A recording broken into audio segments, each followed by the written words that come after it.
Alors imaginez, vous êtes dans un hôtel 5 étoiles, devant un buffet à volonté. Attention, le buffet de votre vie, hein. Il y a tout, hein.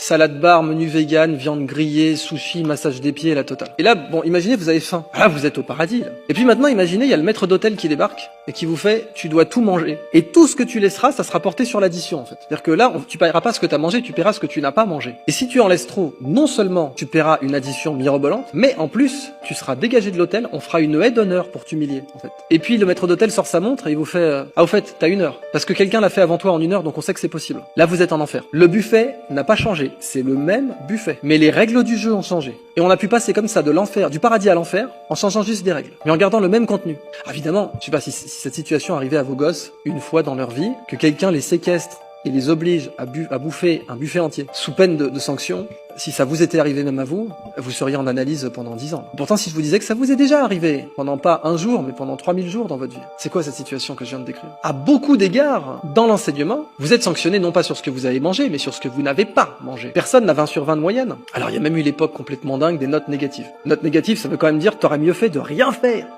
Vous savez qu'on appelle les intestins, on appelle ça le deuxième cerveau. Parce que c'est la partie du corps qui possède le plus de neurones après le premier cerveau. C'est-à-dire le cerveau et la moelle épinière. Et la façon naturelle d'absorber du contenu pour le deuxième cerveau, c'est le plaisir. Personne va dire, ah non, manger encore. C'est pas une corvée, la pause déjeuner. C'est même une pause. Mais notre premier cerveau, c'est pareil. Il aime naturellement apprendre. Regardez les enfants et vous demandent pourquoi le ciel est bleu, pourquoi les plantes sont vertes, ou peut-être plus tard l'inverse. Eh ben, parce que notre cerveau a un désir naturel d'apprendre. Mais on peut casser ce désir. Par exemple, prenez un bébé. Vous ne pourrez pas lui faire avaler du chocolat noir ou du café. Parce que le goût amer, les bébés en ont une aversion naturelle.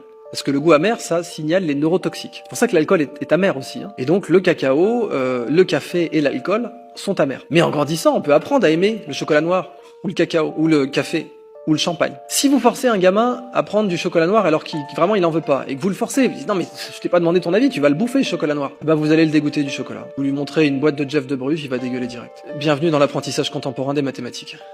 On peut faire mieux que ça.